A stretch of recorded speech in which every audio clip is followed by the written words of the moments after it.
As a leader, you may have experienced an uncomfortable event where essentially what occurs is the locked-in rules and methods that you have where you and your team have really nailed how to deliver this product.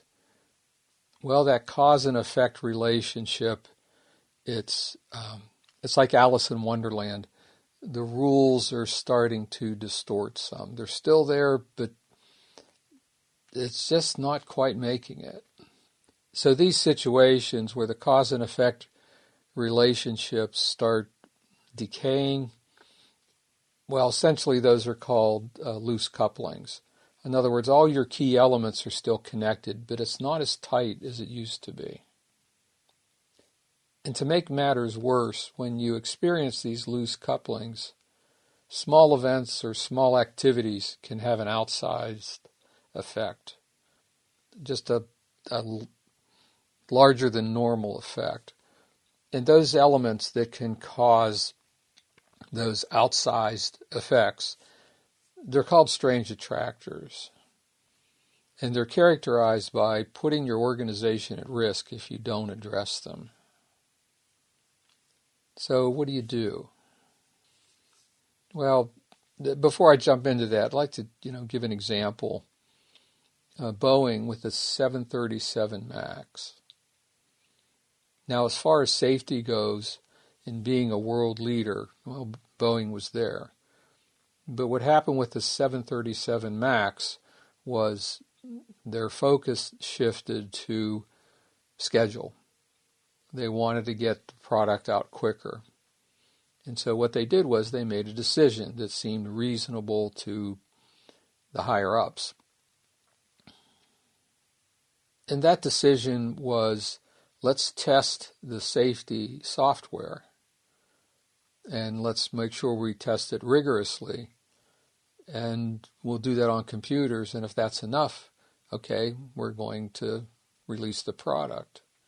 And so what they did was they got computer systems and methodologies that they've used before for their software, especially their safety software. They mounted the software that was developed on that, and the product passed. The only thing is, Boeing did not test it under flight conditions. And consequently, you ended up with the disasters that killed hundreds of people, destroyed Boeing's reputation, and led to some recrimination. I mean, it got pretty bad where accusations were made that maybe the pilots that were flying those planes that crashed weren't really quite good enough and stuff like that. So why am I saying this? I'm saying this because when you get into these loose coupling situations, the disturbances these strange attractors can cause, it can tear your company apart if you're not careful. So you have to figure out what to do. Well, there needs to be a shift in your leadership style. And essentially, what you want to do is you want to take the ability to make decisions and you want to push it down as low as possible, as close to the problems as possible. In the 737 case, there were people that left the company that were closer to the issues and they raised concerns and they weren't listened to. So what you want to do is, and this can be a challenge, if you've always been in charge and if you've always been able to put out a directive and it got implemented, well, that can be a challenge to say, you know what, instead I'm going to listen to the employees. Okay, so how do you implement that? Well, believe it or not, you do it through storytelling. And you want to do this storytelling sufficient that the risks associated with making these leadership changes to where you want your employees to feel like they're a leader, you got to look at the risk management involved as well as the quality, and this can be a bit of a challenge. So the thing you want to do as a storyteller is to share with the employees almost what it's like to be a CEO. I mean, not you're going to cry on their shoulder, et cetera, but you want them to think like you think. You want the person out in the field that's closest to the problem, that's with the client. You don't want them to have to call back to the home office to figure out what to do. You want them to be able to take the risk of solving the customer's problem as best they can. And I say risk because you want to back your employees that when they make some calculated risks without checking in with people up the food chain, so to speak, if there are problems, you'll cover it for them because you want them to become practiced in believing they're a leader, just like you're a leader. Everybody has their position in the company. And there's a name for this behavior. It's called self-similarity. So the storytelling isn't just war stories or, chest thumping or this is what I go through as CEO, etc. And you might want to tell some of those stories, but the point is you want to tell stories that gets the employee to resonate with what you're saying. And they can say, you know what, I can do that. It's going to be on a smaller scale, but I can act just like the CEO. I can make decisions. It's going to be bounded by my bailiwick, where I am, but I can do that. I'm allowed to take a risk. I don't have to look over my shoulder because people up the food chain said they have my back. They want me to perform and they want me to have excellence, but they know I got to take a risk to get this right. It just doesn't happen like right out of the box. So what's happening when you're doing this storytelling that promotes this self-similarity, the intangible that you're working to instill in your employees is meaning. You want people to look at the problems, to look at the people involved, the stakeholders, the situation, and you want them to see the meaning that's associated with the behaviors that they choose. And what this does is this generates a common thread that runs through the organization.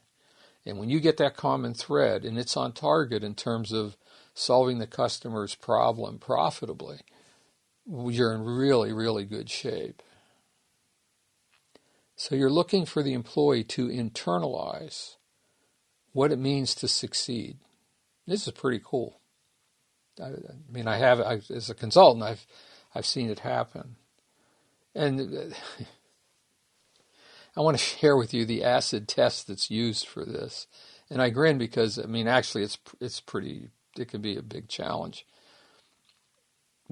You'll know you're being successful with the storytelling, with infusing the meaning, with creating self-similarity by being able to take a vacation and leave your laptop and your cell phone at home and not take it. And I grin because, this stuff kind of reads easy, does hard, so we can talk about it. But then when it gets down to it, now the leader, CEO, they're going to be taking a risk. Because after all, the final responsibility does come back to them. And by the way, when that's done, wow, does that promote pride within the organization? And when that pride surfaces, it does something really good in the employee population. Those who are really on board with this will start disciplining other people that aren't necessarily on board. And now what happens is you and your managers start saving time. And I'll give you a small story associated with this. I was working with the bank. I came in as a hired project manager. And we were doing this work, and one of the things I did was distributing the consequences for problems out to the techs, out to the programmers, etc. It wasn't going to stay on my shoulders. It was going to go to the people that were in the middle there.